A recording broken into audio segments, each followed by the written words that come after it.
In this Baldur's Gate 3 video, we're going to be taking a look at Rogue Multiclassing and taking a look at all of the different classes, how they compare multiclassing to Rogue, obviously with primarily Rogue levels. This is the second video in a series we're doing. People seem to really like the Paladin one.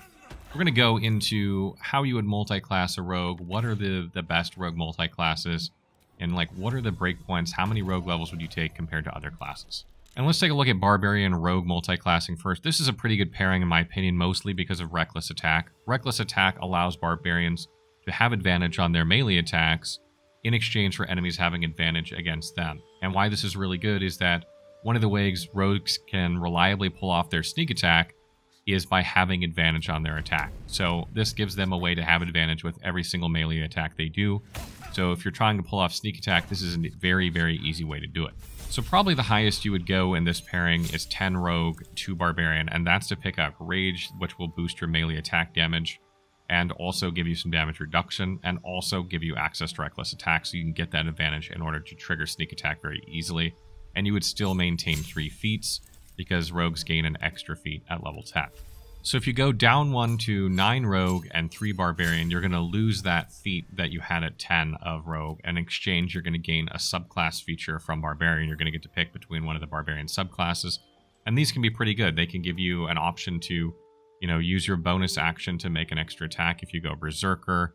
They can give you a plethora of bonuses if you go Wild Heart. And obviously, if you're Wild Magic, then, you can trigger Wild Magic effects when you Rage. So if you don't mind not having that extra feat, this is a decent breakpoint. And then if you go down 1 to 8 Rogue and 4 Barbarian, you have that subclass feature. You pick that feat back up because you're at 8 and 4, but you lose out on 1 sneak attack die. So you lose out on 1d6 sneak attack damage. I think that's a pretty good trade-off for a feat in most cases, depending on what that feat is. And then if you go 7 Rogue, 5 Barbarian, you're going to lose that feat again, so you go down to 2 feats, but you'll gain extra attack from Barbarian, allowing you to attack twice with your action every turn. So that's a really strong pickup because Rogues don't have an extra attack. That's a really good breakpoint as well. And then finally, at 6 Rogue and 6 Barbarian, you're going to gain another subclass feature from the Barbarian. Wild Heart and Wild Magic have pretty good ones here. Berserkers is not quite as good in my opinion. So this, might be a good pairing for one of those, but you do lose out on an extra d6 sneak attack die at this level, and you lose out on evasion from Rogue as well, which can help reduce the damage of some deadly AoE attacks. Now, obviously, you could go lower Rogue and higher Barbarian, but we'll cover that in the Barbarian video. So next we come to Rogue Bard multiclassing, and there's a lot to love here in my opinion. It maybe not be immediately obvious to most people, but there is a lot of good synergy here. And this is a great way for a Rogue to pick up some spellcasting. Now, the caveat is that Bards have Charisma for their spellcasting multiplier, and Rogues don't even have one unless they're going Arcane Trickster, in which case it's Intelligence, so those don't necessarily sync up. However, what's really nice here is that even though the Bard and Arcane Trickster don't use the same spellcasting ability modifier, they can share spell slots, and these kind of stack together to give you more spell slots, which is nice. And you can cast Arcane Trickster spells with your Bard spell slots, and Bard spells with your Arcane Trickster spell slots. You can get more uses of Shield or Magic Missile, and you can use things from Bard as well with your Arcane Trickster spell slots. So there is some good synergy there. And also, if you go Thief, you gain an extra bonus action, and Bardic Inspiration is a bonus action, so that's a really nice combination too. You can throw that around more liberally in combat in order to, get more buffing every turn. And probably the highest I would go is 10 levels of Rogue, 2 of Bard, specifically Arcane Trickster here in order to, get some more spell slots from Bard. That's really all you'd be interested in doing here. You could probably do this with any class, so I'm not sure it makes as much sense with Bard. But with Bard specifically, you're going to gain Bardic Inspiration and Song of Rest for those 2, levels that you're picking up, which is nice. And you might gain access to, some spells that you specifically want. But you're going to end up with 6 level 1 spells, 2 level 2 spells, and 2 level 3 spell slots if you do this, which is really strong in my opinion. I don't know if it's better or worse than going 9 or 3, and we'll take a look at that in a second. So if you go down 1 from 10 Rogue to 9 Rogue, you're going to lose that feat that Rogues gain at level 10 in order to pick up level 2 Bard spells and subclass features. So if you're College of Lore, this would be more skills and cutting words, and if you're College of Valor or Lore, which I think makes a bit more sense here, you'll gain some weapon proficiencies and even like a fighting style in the case of College of Valor. And you'll be able to use your Bardic Inspiration in the case of College of Valor in order to do some things with your Bardic Inspiration die. So I think these two make more sense than College of Lore, unless you want to be a skill monkey or something like that. And then if you go down one more from 9 Rogue to 8 Rogue and pick up 4 Bard, you're going to gain that feat back because you're going to have that even breakpoint, but you will lose 1 sneak attack damage in order to do that. So you're talking about, do you want a feat or do you want sneak attack damage? I think feat is probably better, but it really depends on your build.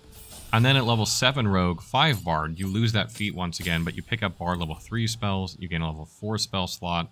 Your Bardic Inspirations will now replenish on short rest as well as long rest, and they will improve to 1d8. So that's really, really strong in my opinion. Probably better than going 8 and 4.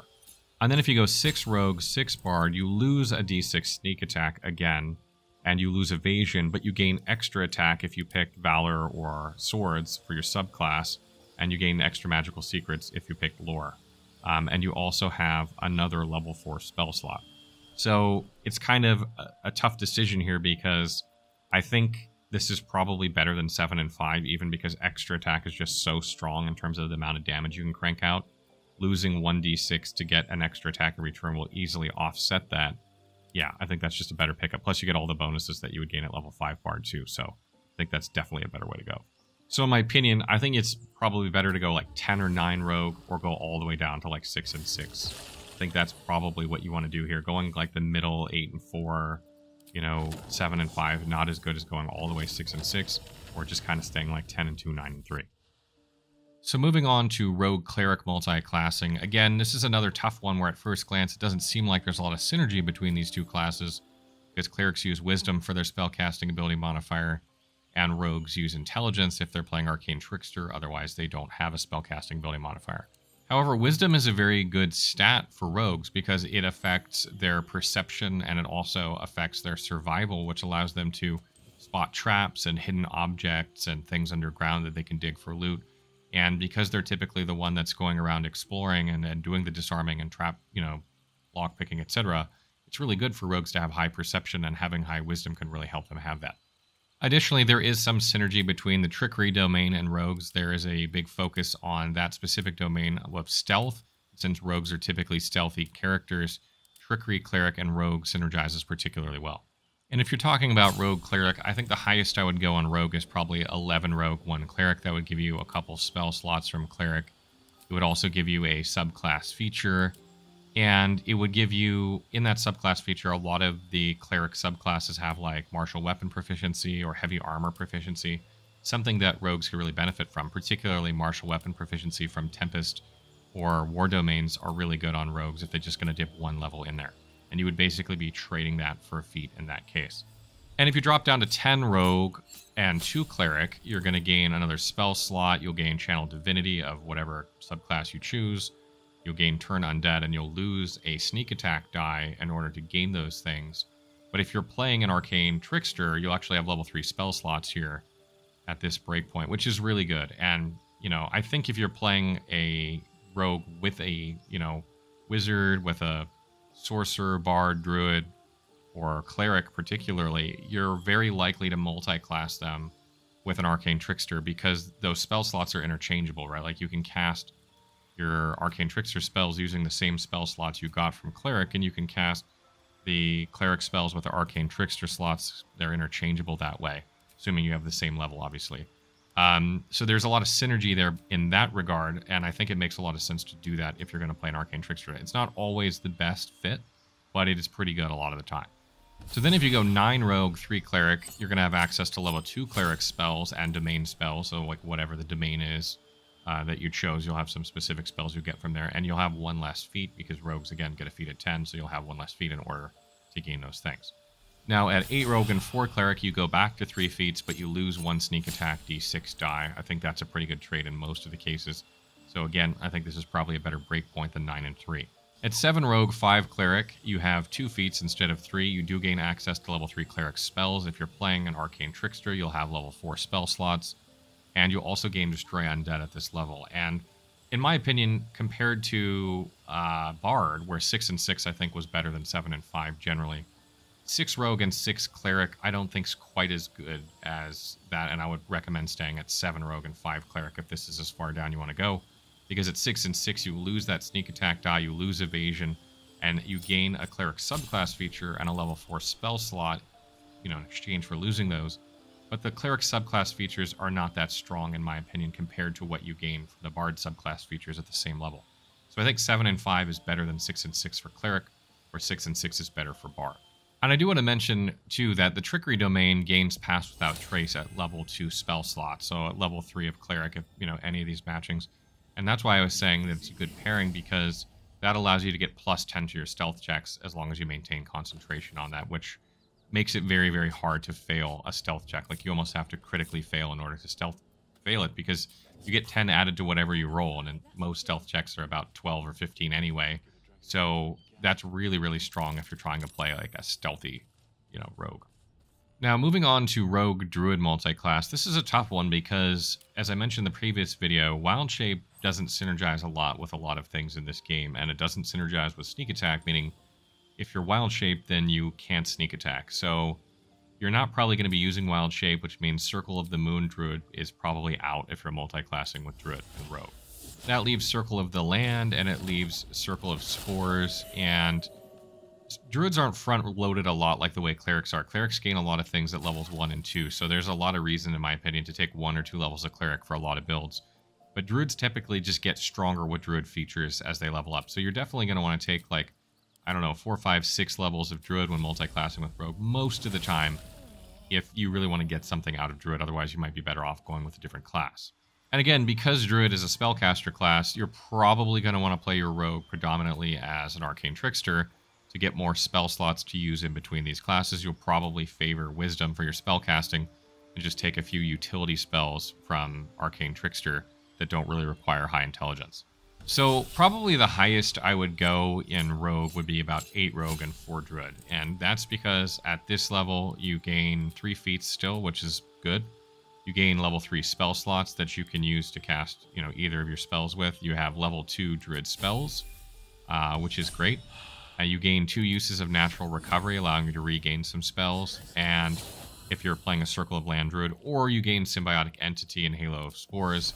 If you're playing Circle of Spores Druid, Symbiotic Entity will give you 16 temporary health at this level, which is a decent amount. It's not amazing end game, but it could be good early on for you or in the middle stages of the game.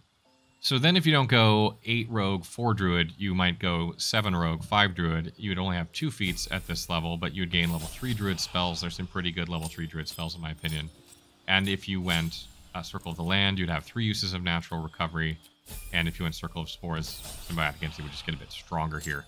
And Circle of the Land is really good at odd levels, right? Like every odd level of Circle of Land, you're going to gain access to some new spells, depending on which region you pick. And there are a lot of good spells here too. So if you're planning on going Circle of the Land Druid with Rogue, I think 7 and 5 is probably the sweet spot I would go. Now if you drop down to 6 Rogue and 6 Spores, you're going to lose Evasion and you're going to lose 1d6 sneak attack damage.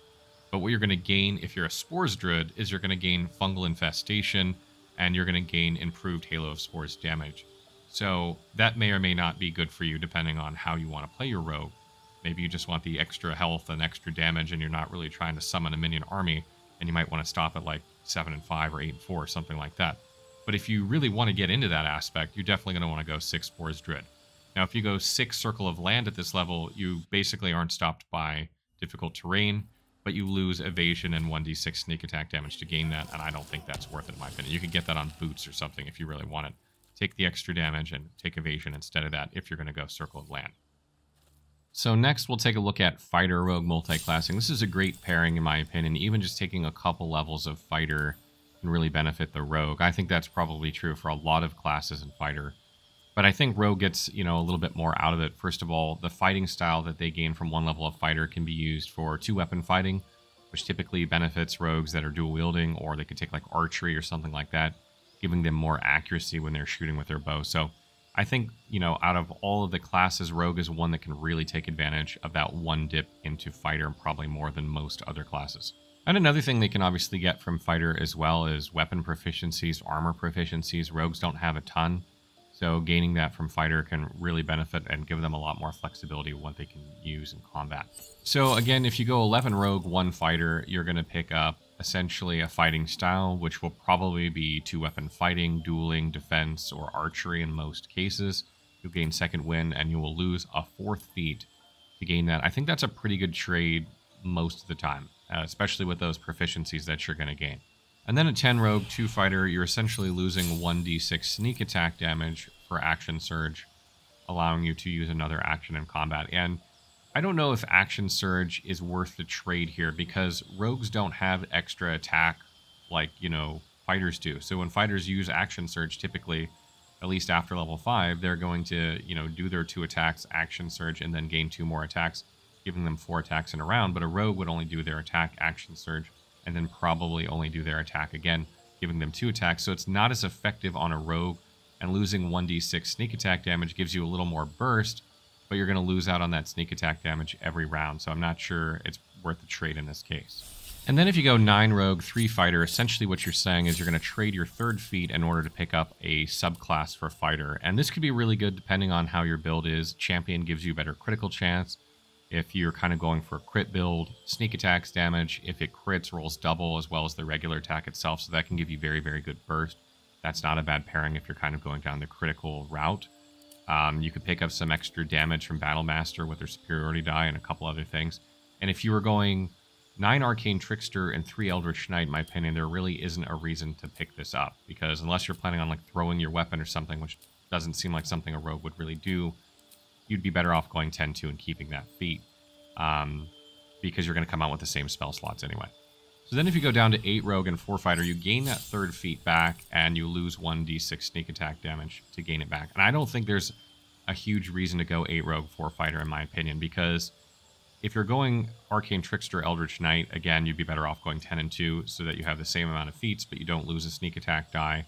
And if you're playing, you know, any of the other subclasses for Rogue Fighter, probably better off going down 1 more level and, you know, picking up extra attack in exchange for that 3rd feat, because extra attack is extremely strong, and it's going to help you take advantage of Action Surge a lot more too. So I don't really see a good case for 8 and 4 here. I think 10 and 2 would be better than 8 and 4 in most cases. And then if you go 6 Rogue, 6 Fighter, you lose 1d6 sneak attack damage down from 7 Rogue and 5 Fighter, and you lose Evasion to gain a 3rd feat. Now, that really depends on like what you want from that 3rd feat. You may not need it, you may need it, and that really depends. But I think 7 and 5 is probably more of an ideal breakpoint to keep higher sneak attack damage, to make sure you gain extra attack, to gain advantage from proficiencies, and to gain Action Surge and a weapon fighting style. I think that's where I would recommend going if you're going predominantly Rogue Fighter. Obviously, there's a case to go mostly Fighter, a little bit of Rogue, and we'll go into that in the Fighter video. So that brings us to Monk Rogue Multiclassing, and there's a lot of synergy here because monks have a lot of use for dexterity, and typically rogues will have a lot of dexterity as well. But there are some things that conflict. For instance, rogues need to use a finesse-based weapon in order to sneak attack, and monks like to focus on unarmed attack. So a rogue can't use an unarmed attack to gain sneak attack damage, so they will have to still use some sort of finesse weapon, even if they attack with like Flurry of Blows or unarmed attack, you know, during combat as well. So let's go look at 11 Rogue, 1 Monk first. Here, the rogue would gain, basically in exchange for a 4th feat, they would gain Flurry of Blows a couple times, 2 key points to use Flurry of Blows with, unarmored defense, adding their wisdom to their armor class, and dexterous attacks.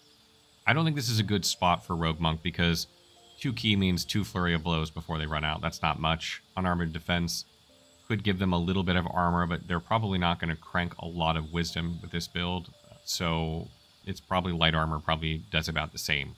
And then dexterous attack is nice, allowing the rogue to attack with regular weapons, with dexterity, but rogues need to use a finesse weapon again for sneak attack, so it doesn't benefit them as much as it might some other classes.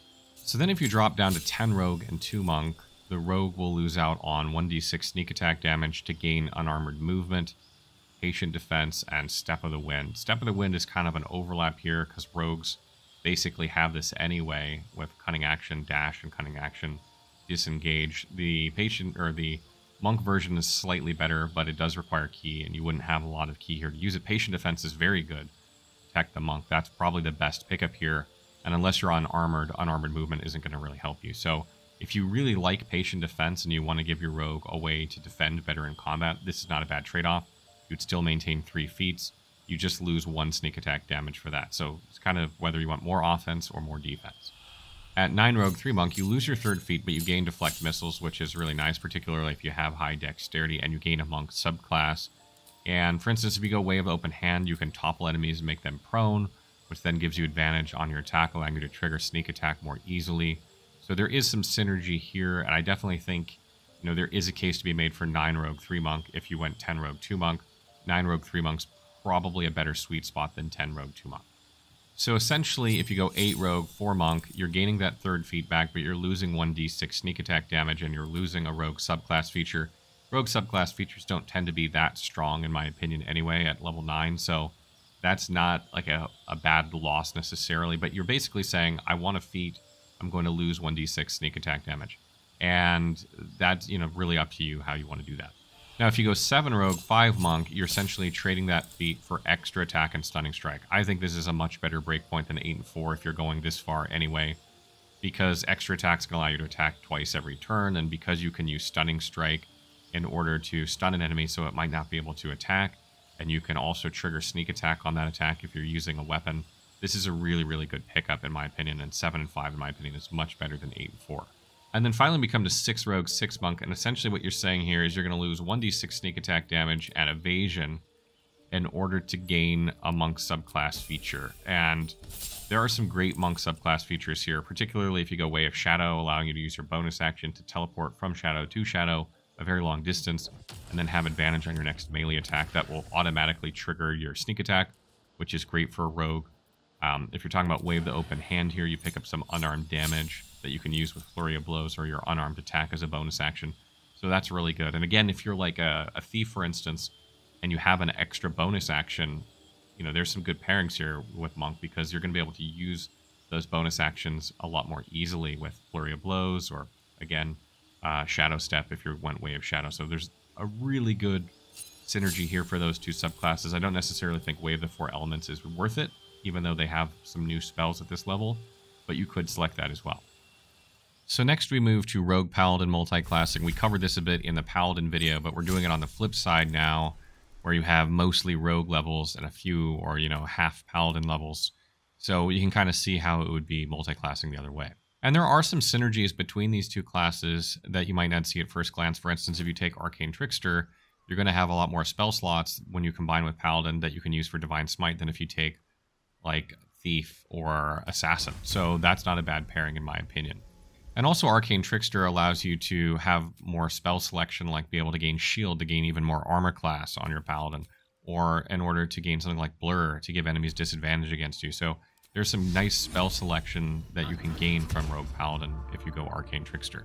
And the highest I would probably take Rogue would be 10 levels. I don't think you get enough at one level of Paladin to really sacrifice a feat for it, in my opinion, unless you just need the proficiencies or something like that. But I think I would go minimally, or as high as I would go would be 10 Rogue, 2 Paladin. You do gain the proficiencies from doing that. You lose 1d6 sneak attack damage and a feat from level 12 Rogue. But you pick up a fighting style. Admittedly, the fighting styles that you gain don't include 2-weapon fighting or archery, so it's not as good as taking fighter for weapons or a fighting style. But you also gain Divine Smite and a Paladin spell slots.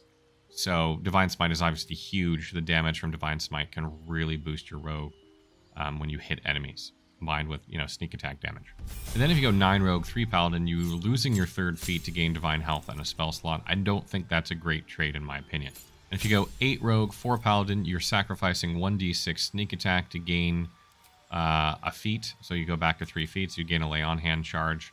So I think this is probably a better mixture than 9 and 3, in my opinion, if you were going to go that way. And then at 7 Rogue, 5 Paladin, you're losing that third feat to gain extra attack. This is a great trade, in my opinion. Extra attack's phenomenal. That allows you to attack twice each turn. Admittedly, only one of those will gain sneak attack damage, but still, it's a really nice trade, in my opinion. You also gain access to level 2 Paladin spells at this level as Paladin as well. So that further, I think, exemplifies why you would want to go 7 and 5 rather than maybe 8 and 4. And then at 6 Rogue, 6 Paladin, you're sacrificing 1d6 sneak attack damage to gain Aura of Protection. In my opinion, I don't think this is a great trade, although Aura of Protection is phenomenal in Paladin. I think if you're playing a Rogue class, not a Paladin taking some levels in Rogue, but you're playing like a Rogue taking some levels in Paladin, I think you're going to have a tendency to want to be kind of sneaky, and so you're trying to avoid getting hit in most cases rather than, you know, being a straight-up tank. So I'm not sure it's worth that trade unless you're more playing like a Paladin and you want to protect yourself a bit more and you're going to face tank stuff. Okay, so next we'll talk about Rogue Ranger Multiclassing. This is an excellent multiclass in my opinion. There's a lot of synergy between these two classes, particularly classes like Thief and Assassin with Gloomstalker or Hunter. These have really, really nice synergies, and we'll kind of get into that. So the highest I would probably go here for Rogue is 11 Rogue, 1 Ranger, and that means you're going to sacrifice your 4th feat in order to gain some proficiencies, weapon and armor proficiencies from Ranger, to gain some skills. And that's probably a pretty good trade in my opinion. Even just 1 level here is probably worth that if you need the skills and weapon proficiencies. If you don't need those, then obviously not a great trade. Then if you come to 10 Rogue and 2 Ranger, you lose 1 sneak attack d6 worth of damage, but you gain a fighting style which includes archery and 2 weapon fighting, unlike Paladin, and you gain Ranger spell slots. This is probably even better in my opinion. Gaining that fighting style can really help your damage if you're dual wielding, or it can help your accuracy if you're using a bow, or in both cases you're probably doing both, so either of these is good pickup. And also gaining those spell slots, if you're playing like an arcane trickster, that will give you access to use those spell slots for arcane trickster spells as well. And then if you go to 9 Rogue, 3 Ranger, you're essentially saying I'm going to sacrifice my 3rd feat to gain a subclass of Ranger, and in this case it's probably either going to be Gloomstalker or Hunter. Again, Beastmaster doesn't really lend itself well to multiclassing because your companion will just fall off and die horribly. So you're probably going to go Gloomstalker or Hunter. Gloomstalker is great here to give you an extra attack on the first turn of combat that does more damage, gives you more initiative, more movement. This is a great pickup here. Or you could go Hunter to gain something like Colossus Slayer to give you an extra 1d8 damage every turn. That's really good. So I think I would probably go Gloomstalker of the 2, but Hunter is also a good pickup, and you probably wouldn't go Beastmaster at all. And then if you go 8 Rogue, 4 Ranger, essentially you're gaining your 3rd feat back and losing 1d6 sneak attack damage, and you're sacrificing your Rogue subclass feature. Admittedly, again, Rogue subclass features at level 9 are not that strong in my opinion, so that's not a huge consideration. But gaining 1 feat for 1d6 sneak attack's probably worth it depending on the feat that you want, but it's kind of a toss-up. And then at 7 Rogue, 5 Ranger, you lose that 3rd feat, but you gain extra attack and level 2 Ranger spellcasting. I think this is a very good trade here, allowing you to get more damage out of your Rogue, and you're really just sacrificing a feat for that, and I think that's worth a feat. Now at 6 Rogue, 6 Ranger, you lose another d6 sneak attack to gain a natural explorer and favorite enemy. I don't think this is worth it, in my opinion. You already have plenty of skills with these two classes, and even damage resistance from one type isn't that strong in order to lose out that 1d6 potentially every turn, in my opinion. So I definitely wouldn't go 6 Rogue, 6 Ranger. I'd probably cut it off at 7 Rogue, 5 Ranger. And I do want to mention that if you're going Rogue Ranger, you probably won't prioritize Wisdom in order to gain higher offensive connectivity with their spells. Probably just focus on Ranger spells that, buff yourself, or like Speak with Animals or something like that, rather than using offensive ones. So next we come to Rogue Sorcerer, and this is an interesting multi-class. Again, Sorcerers use Charisma for their spell casting, and Rogues don't have a spell casting ability modifier unless they are an Arcane Trickster, in which case they use Intelligence. So probably if you're playing a hybrid between these two classes, you're either going to go Arcane Trickster in order to have more spell slots that your Sorcerer can use for its spells, or you might go something like Thief in order to get another bonus action, because Sorcerers can quicken their spells using sorcery points, allowing them to fling even more spells in one turn. And as I mentioned before, Charisma isn't necessarily bad for Rogues because they do have proficiency in dialogue, so giving them that Charisma and, not worrying about Arcane Trickster spells, picking up like utility spells from that, not worrying about having high intelligence could work out really well here. So you could have good dialogue, good spell casting, and a bunch of variety of spells. So the highest I would probably go here is 11 Rogue and 1 Sorcerer, and what happens here is you lose your 4th feat as a Rogue, but you gain a Sorcerer subclass feature and some spell slots. This makes the most sense to me if you're an Arcane Trickster, because essentially what you could gain here is like Tempestuous Magic from Storm Sorcery, which allows you to, use Fly as a bonus action after you cast a level 1 spell or higher. So if you're an Arcane Trickster and you do that, then you can fly away as a bonus action. That could be really nice. Also, the extra spell slots, very good for an Arcane Trickster. Or you could pick up Draconic Bloodline to gain some extra armor if you're unarmored, allowing you to save a slot for mage armor. But that's like, probably Tempestuous Magic is probably the main thing I would suggest picking up here. And then at 10 Rogue, 2 Sorcerer, you lose 1d6 sneak attack damage in order to gain meta magic and sorcery points from Sorcerer. And In my opinion, I don't know if this is far enough into Sorcerer to really just justify 2 levels, because I cannot see, unless you're playing, you know, an Arcane Trickster, why you would simply pick up 2 levels of Sorcerer on your Rogue to just do this. So I think you either need to go 9 Rogue and 3 Sorcerer in order to gain Quicken Spell from Meta Magic, or unless you're playing an Arcane Trickster, you might take the 10-2 Breakpoint. But I think 9-3 is probably better even if you're playing Arcane Trickster. And then you come to 9 Rogue, 3 Sorcerer, which sacrifices your 3rd feat in order for level 2 Sorcerer spell and spell slots, and Meta Magic, you know, Quicken Spell. And I would probably only recommend this for, again, for an Arcane Trickster at this point, because to make the most out of Thief's bonus action, you'd probably want to have enough sorcery points that you could create 2 Quicken Spells, and you need 6 sorcery points for that. You just won't have that many at this level. So I think you're probably better off going to Arcane Trickster at 9 Rogue and 3 Sorcerer than anything else. So then at 8 Rogue, 4 Sorcerer, you gain a 3rd feat, but you lose 1d6 sneak attack damage. This is probably a good trade in most cases, considering the setup that you have here. You'll also gain another level 2 Sorcerer spell to select, and another spell slot, which is quite strong. Again, I think you would probably go Arcane Trickster here in order to just get the most spell slots possible to be able to cast with. But you could also go Thief, for instance, because Sorcerer could use, for instance, like Misty Step, and that could allow you to use Misty Step more often to position your Rogue exactly where you need them. So then at 7 Rogue, 5 Sorcerer, you lose a 3rd feat, but you gain a level 3 Sorcerer spell for something like Fireball or Lightning Bolt. I think, in my opinion, if you're going to play like a hybrid spellcaster between a Rogue Sorcerer, you're either just picking up utility spells from Sorcerer, which, you know, you could pretty much do from Arcane Trickster anyway, or, you know, you're actually trying to play a spellcaster hybrid, and you probably minimally want to get to 5 Sorcerer in order to gain 3 levels, or level 3 Sorcerer spells like Fireball and Lightning Bolt. So I think this is probably, you know, I would probably go at least this far if I was playing Rogue Sorcerer. But 6 Rogue and 6 Sorcerer is probably even better in my opinion. You do lose 1d6 sneak attack damage and evasion, but you do gain another Sorcerer subclass benefit, and there are some really strong ones at level 6 Sorcerer. And you do get to select another level 3 Sorcerer spell. And since Sorcerers can't change their spells like Wizard, that's really important, because like maybe you have Fireball, but you don't have Lightning Bolt, or maybe there's another spell that you really want. Being only able to select one spell is kind of difficult, because you can't learn spells from scrolls like a Wizard can.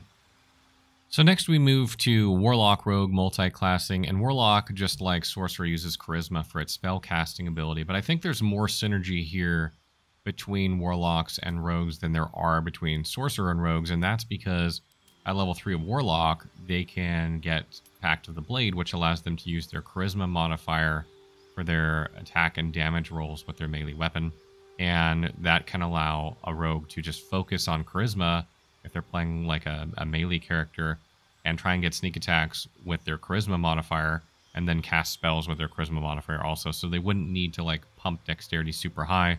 Now, obviously, Dexterity is still good for Initiative and Armor class, so you could have some Dexterity, but you could focus more on Charisma.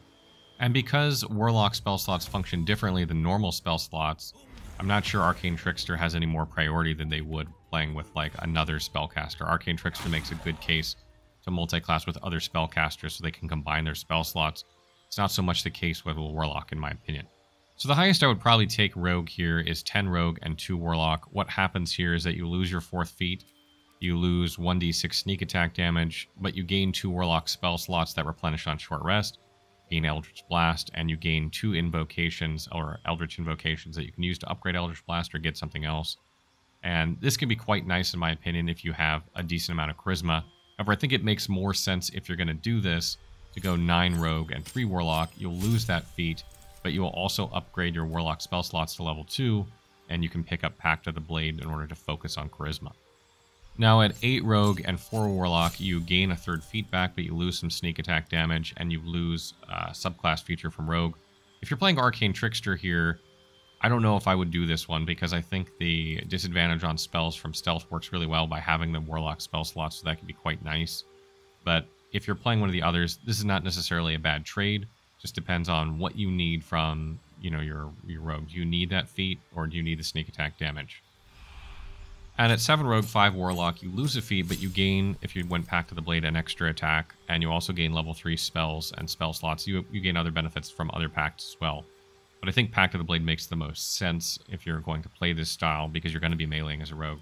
for sneak attack unless you're going like a ranged sneak attack rogue.